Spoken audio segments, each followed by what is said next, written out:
Hello students, आज हम लोग आपका जो वेक्टर का जो कुछ पार्ट्स है जो 12th में जरूरत है इलेक्ट्रोस्टैटिक इलेक्ट्रिक डायरेक्शन में, उसमें आज हम आपको बताने जा रहे हैं डॉट स्केलर प्रोडक्ट। डॉट या स्केलर प्रोडक्ट उसको बोलते हैं सेकेंड क्रॉस या वेक्टर प्रोडक्ट। हिंदी में बोलते हैं उसको डॉट या अदिश गुणनफल, इसको बोलते हैं क्रॉस या सदिश गुणनफल। ओके, तो जब हम डॉट प्रोडक्ट होगा, जब दो वेक्टर का प्रोडक्ट स्केलर होगा, तो उसमें जो हम लोग मल्टीप्लिकेशन का जो सिंबल यूज करेंगे वो इनटू टाइप का, दैट मीन्स डॉट टाइप का। इसलिए उसका एक नेमिंग कर दिया गया डॉट प्रोडक्ट या स्केलर प्रोडक्ट। स्केलर प्रोडक्ट तो है ही, इस दोनों का प्रोडक्ट स्केलर हुआ, इसलिए नेम तो स्केलर प्रोडक्ट होना ही होना है, वो तो होना ही होना है। सेकेंड, इसका जो सिंबल यहाँ जो मैथमेटिकली यूज किया गया प्रोडक्ट के फॉर्म में, मल्टीप्लिकेशन के फॉर्म में, वो इनटू, इसलिए into that means dot type का, इसलिए इसको एक और नेम दे दिया गया डॉट प्रोडक्ट। हिंदी में बोलते हैं इसको, यदि दो सदिश का गुणनफल अदिश हो, अदिश मतलब तीन नहीं है, अदिश है, तो उसको हम लोग डॉट या अदिश गुणनफल कहेंगे। इसका जो फॉर्मूला होता है, जब a डॉट b होता है तो उसको हम लोग लिखते हैं ए बी कॉस थीटा। जब वेक्टर को हटा देंगे तो क्या लिखेंगे, ए बी कॉस थीटा। जैसे इसका जो एग्जांपल होता है work is equal to force into displacement, बल गुना विस्थापन, तो F डॉट S, जैसे हम वेक्टर सिंबल हटाएंगे तो ये हम क्या हो जाएगा, एफ एस कॉस थीटा। तो ये जो W इक्वल टू यहाँ जो Fs था, तो Fs cos थीटा को हम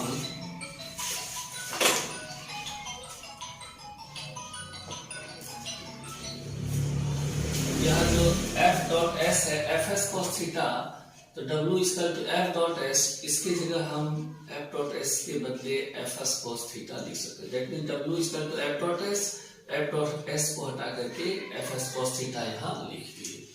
ओके, चलिए ये हो गया डॉट प्रोडक्ट का बात। अब बात आता है क्रॉस प्रोडक्ट या सदिश गुणनफल। क्रॉस प्रोडक्ट, वेक्टर प्रोडक्ट, जब दो वेक्टर का प्रोडक्ट क्या हो, स्केलर हो, तो उसके लिए जो सिंबल मैथमेटिकली यूज किया जाता है मल्टीप्लिकेशन के लिए क्रॉस वाला ना, क्योंकि देखिए मैथमेटिकली जो यूज होता है प्लस का सिंबल प्लस होता है, माइनस का ये होता है, लेकिन मल्टीप्लिकेशन का दो सिंबल होता है, इनटू और एक ये क्रॉस। तो इनटू दे दिया गया किसमें, स्केलर में, अदिश में, और ये जो क्रॉस वाला है किसमें दे दिया गया, वेक्टर में ना। ये हो गया, तो इसको बोलते हैं जब A क्रॉस B, जब दो वेक्टर का प्रोडक्ट क्या स्केल वेक्टर हो तो उसको हम लोग कौन प्रोडक्ट बोलेंगे, क्रॉस या वेक्टर प्रोडक्ट। हिंदी में अगर बात करें, जब दो सदिश का गुणनफल सदिश हो तो उसको हम लोग कौन गुणनफल बोलेंगे, क्रॉस या सदिश गुणनफल। A क्रॉस B को बदले हम, जैसे हम वेक्टर साइन को हटाएंगे तो यहाँ हो जाएगा a B sine theta into n unit vector, लेकिन इसमें n नहीं था क्योंकि ये स्केलर था, अदिश था, लेकिन यह वेक्टर है तो LHS में भी वेक्टर रहना पड़ेगा और RHS में भी। तो यहाँ यूनिट वेक्टर हम यूज किए हैं। कौन यूज किए हैं, यूनिट वेक्टर।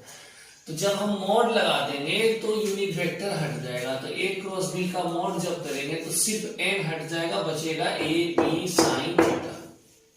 ओके, अब देखिए इसका जो एग्जांपल है tau equal to F cross R। Tau जो है यहाँ, टॉ जो ये है यहाँ, ये है मेरा टॉर्क है, टॉर्क आपको सबका नेमिंग लिख दिए हैं। F जो है फोर्स है, ठीक है। R जो है ये है आपका परपेंडिकुलर डिस्टेंस।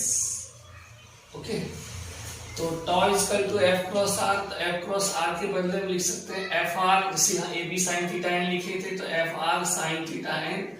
ये जो f are sine theta n है इसका वैल्यू यहाँ पुट कर दीजिए, ये वाला वैल्यू को यहाँ पुट कर दीजिए, tau equal to F are sine theta हो जाएगा। ओके, इसको ध्यान से लिखिए।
इसके बाद हम लोग थोड़ा मोशन का पोर्शन देख लेते हैं जो आपके लिए जरूरी है। मतलब कि लास्ट मंडे के बाद हम लोग आपके यूनिट में चले जाएंगे। एक दो दिन के बाद हम लोग शायद ऐप पे पढ़ाई करें मे भी। तो उसके लिए एक बात ध्यान रखना है कि आपको जो स्टूडेंट पढ़ना चाहते हैं ऐप पर, तो उनको पेमेंट करना पड़ेगा। जिनका कुछ मान लीजिए यहाँ ऑफलाइन पढ़ रहे थे, पैसा बचा हुआ है, किसी का बाकी बकाया है, तो वो जब तक आप लोग पेमेंट नहीं कीजिएगा तो उसमें आप जुड़ नहीं सकिएगा। मोशन, तो मोशन एक जिसको हिंदी में आप क्या बोलते, मोशन के बारे में थोड़े इंपॉर्टेंट 5 पॉइंट्स बताएंगे, इसको ध्यान से आप लोग देखते रहिएगा। मोशन जैसे कि मान लीजिए दो बात आता है, एक होता है रेस्ट एंड मोशन। तो मोशन क्या हुआ कि when object changes the position with respect to time, that is called motion. जब कोई वस्तु समय के साथ अपनी स्थिति परिवर्तन करता है तो वो क्या कहलाता है, गति कहलाता है। रेस्ट में क्या हो गया कि समय के साथ वो अपन विराम, जिसको हिंदी में बोलते हैं विराम बोलते हैं, वो समय के साथ अपना पोजीशन को चेंज नहीं करता है, अपने स्थिति को चेंज नहीं करता है, वो तो वस्तु किसमें कहलाता है, विराम, जिसको हम लोग इंग्लिश में क्या बोलते हैं, रेस्ट। तो हम लोग मोशन में जो मेनली हमको कुछ पॉइंट्स पढ़ना है, वो जो सबसे फर्स्ट पढ़ना है हमको, वो पढ़ना है सर डिस्टेंस, जिसको आप हिंदी में क्या बोलते हैं, दूरी। हम लोग डिफिनेशन नहीं देख रहे हैं, सिर्फ इंपॉर्टेंट पॉइंट जो आपको 12th में जरूरत है। देखिए ये समझ लीजिए एक तरह से एकदम सीरियल वाइज न्यू एकदम 11th का स्टार्टिंग से ही आप 12th का स्टार्टिंग से पढ़ रहे हैं। 12th के लिए डिस्टेंस, डिस्टेंस क्या है, जो कोई ऑब्जेक्ट अगर है जिस पाथ पर वो ट्रेवल कर रहा है वही क्या है, डिस्टेंस। हिंदी में अगर बात करेंगे, जब कोई वस्तु जिस रास्ते पर वो चल रहा है, जिस रास्ते पर वो चल रहा है वही क्या कहलाएगा, दूरी कहलाता है। जैसे कि मान लीजिए आप अपने रूम से, ठीक है, क्लास आए पढ़ने के लिए, ऐसा बात तो नहीं कि एकदम सीधा रोड था, कर्व रोड होगा, कहीं ऐसे ना, इस टाइप से। तो जिस पर आप चलकर आए वही क्या है सर, आपका डिस्टेंस है। क्या है, डिस्टेंस है। ओके, डिस्टेंस है। डिस्टेंस जो है वो कौन क्वांटिटी है सर, डिस्टेंस यहां लिख देते हैं, इट इज स्केलर, मतलब यह क्या है, अदिश है। क्यों अदिश है, क्योंकि इसका डायरेक्शन बार बार क्या हो रहा है, चेंज हो रहा है। देखिए कभी इधर कभी इधर कभी इधर। Okay, it's SI unit is metre, its CGS unit is centimeter. Its dimension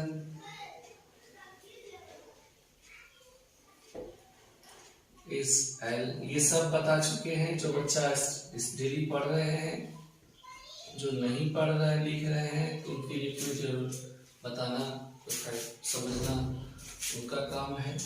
ये हो गया डिस्टेंस के बारे। इसके बाद आता है आपका डिस्प्लेसमेंट, डिस्प्लेसमेंट जिसको आप हिंदी में क्या बोलते हैं, विस्थापन। तो डिस्प्लेसमेंट क्या हुआ कि जो ऑब्जेक्ट, मान लीजिए कोई ऑब्जेक्ट है, मान लीजिए आप अपने रूम से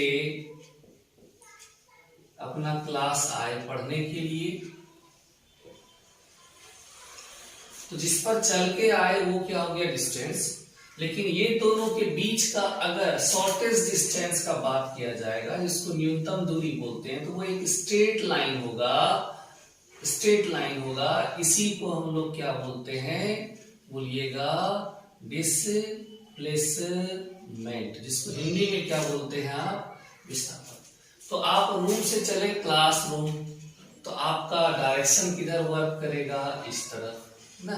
तो इसका मतलब है कि डिस्प्लेसमेंट यहाँ से यहाँ तक का कुछ ना कुछ वैल्यू होगा, तो जो वैल्यू होगा वो क्या हो गया, मैग्नीट्यूड मतलब परिमाण, और ये डायरेक्शन तो है ही, एरो क्या बता रहा है, डायरेक्शन, इसका मतलब है दिशा, इसका मतलब डिस्प्लेसमेंट के पास मैग्नीट्यूड भी है साथ साथ डायरेक्शन भी है, विस्थापन के पास परिमाण भी है और साथ साथ दिशा भी है, इसलिए ये क्या हो जाएगा, scalar vector.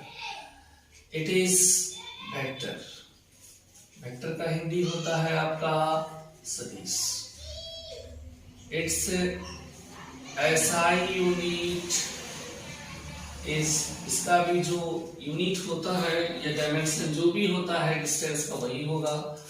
It's CGS unit is centimetre, it's dimension is L, या स्टैंडर्ड फॉर्म में लिखेंगे तो m to the power 0 l t to the power 0, इसको लिखिए।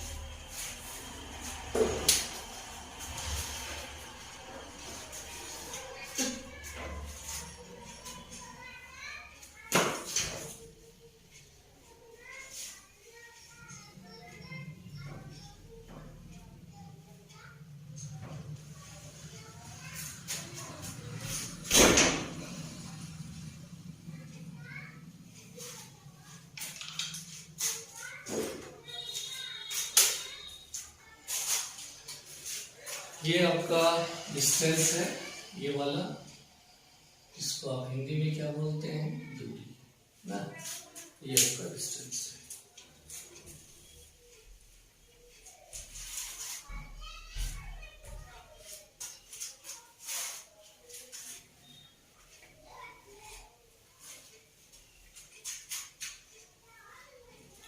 अब जो आता है वो आता है स्पीड।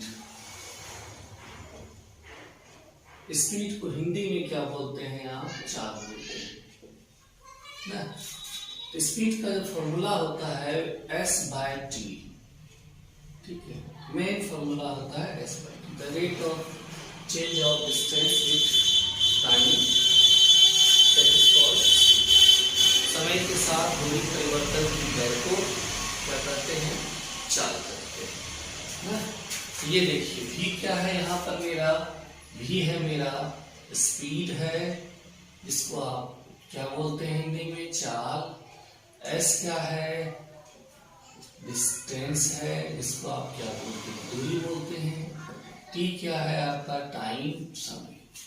तो ये बेसिक फॉर्मूला, जैसे कोई भी मैथ का कुछ ना कुछ ऐसा, मान लीजिए अलजेब्रा का अगर बात किया जाए, सबसे बेसिक फॉर्मूला क्या है, या ट्रिग्नोमेट्री का, मान लीजिए ट्रिग्नोमेट्री का सबसे जो फर्स्ट में आता है वो क्या आता है, एंगल आता है, साइन थीटा आता है, कॉस थीटा का e/h b/h, तो हर चीज का एक बेसिक फॉर्मूला होता है। तो स्पीड का उसी तरह सबसे जो फर्स्ट फॉर्मूला आता है v = s/t।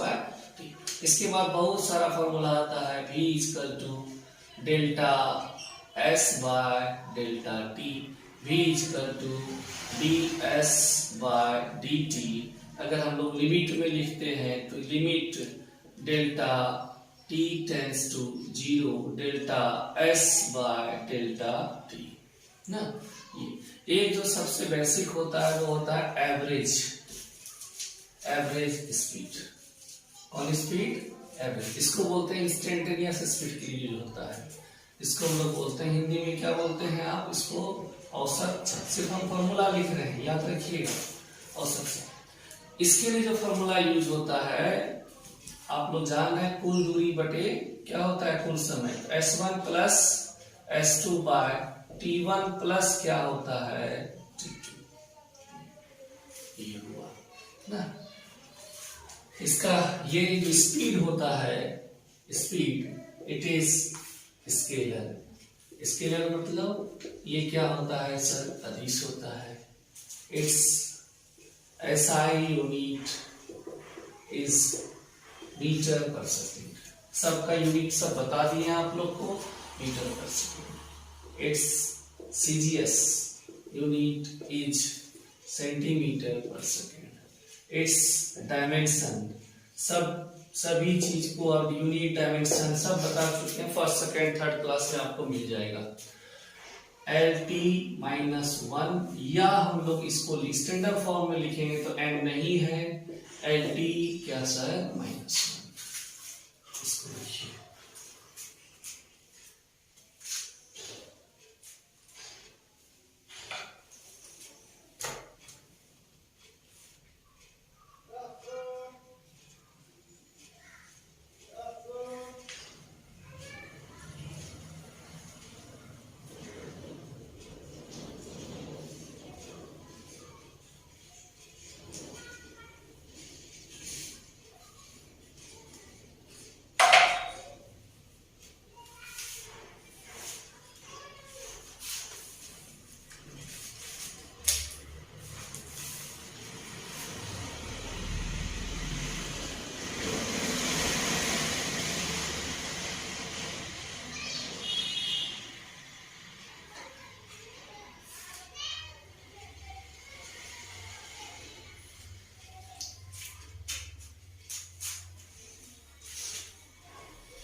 अब हम आपको बताने जा रहे हैं वेलोसिटी। वेलोसिटी जिसको हिंदी में क्या बोलते हैं आप, वेग बोलते हैं। The rate of change of displacement with respect to time that is called velocity. समय के साथ विस्थापन परिवर्तन की दर को क्या बोलते हैं हम लोग, वेग बोलते हैं ना। इसका जो फॉर्मूला होता है v/s/t, लेकिन यहाँ ये डिस्प्लेसमेंट और ये वेलोसिटी, v से स्पीड को भी दिखाते हैं और v से वेलोसिटी को भी, लेकिन ये वेक्टर है और वो क्या है, स्केलर है। तो v इज द वेलोसिटी, जिसको आप हिंदी में क्या बोलते हैं, वेग बोलते हैं। s जो है यहाँ क्या है, डिस्प्लेसमेंट है ना, डिस्प्लेसमेंट। अब बच्चा पूछता है कि सर उसको भी v/s/t है, ये भी v/s/t। देखिए इंग्लिश में तो 26 लेटर ही है, उसी में फिर इसका सब फॉर्मूला को दिखाना है। जैसे कि P से मोमेंटम को भी दिखाते हैं, पावर को भी दिखाते हैं, प्रेशर को भी रिप्रेजेंट करते हैं। हिंदी में अगर बात करें तो अंग्रेजी अक्षर में 26 ही अक्षर होता है, तो उसको हम लोग फिजिक्स में उस सिंबल के रूप में यूज करते हैं फॉर्मूला में। जैसे कि P से हम लोग संवेग को दिखाते हैं, P से संवेग को, P से दाब को भी दिखाते हैं, P से आपका शक्ति को भी रिप्रेजेंट करते हैं।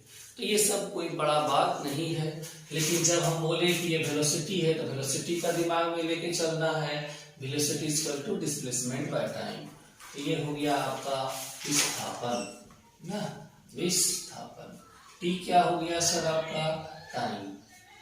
तो इसके लिए भी जो फॉर्मूला यूज होता है, जो अभी हम लोग लिखे थे, v इक्वल टू क्या लिख सकते हैं, delta s by delta t. v equal to ds/dt, v equal to एक लिमिट लगा करके delta t tends to 0, delta s/Δt। Okay, ये हो गया। अब एक जो सबसे इंपॉर्टेंट आता है वो आता है एवरेज वेलोसिटी। एवरेज वेलोसिटी, एक बात याद रखिएगा, जिसको हिंदी में क्या बोलते हैं हम लोग, औसत वेग।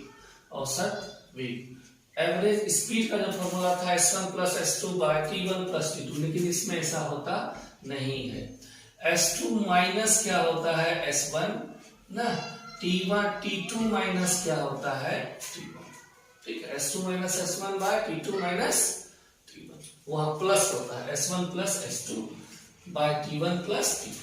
ये जो है मेरा वेक्टर है, क्या है मेरा वेक्टर, और जो यूनिट स्पीड का होता है वही किसका होगा सर, आपका वेलोसिटी का। जो यूनिट डायमेंशन स्पीड का होता है वही किसका होगा, आपका वेलोसिटी का। तो इट इज वेक्टर ना। यह क्या है सर, मेरा सदिश है। ठीक है, क्या है, सदिश है। और ये इसका SI यूनिट हुआ मीटर पर सेकेंड, इसका रेडियस हुआ centimetre per second, it's dimension LT-1 m⁻0 LT-। Okay, इसको लिखिए।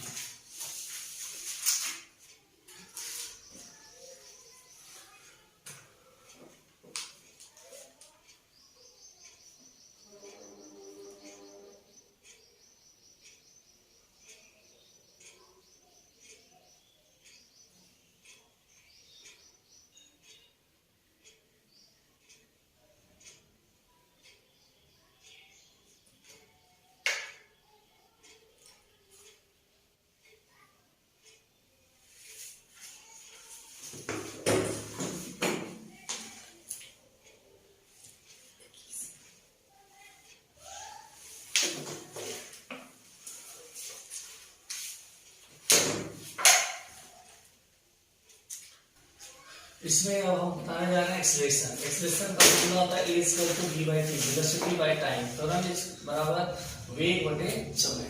ओके, तो इसके लिए भी फॉर्मूला जैसे अभी हम लोग यूज किए थे, a equal to delta v by delta t, a equal to dv by dt, a equal to limit delta t tends to 0 delta v by delta t ना।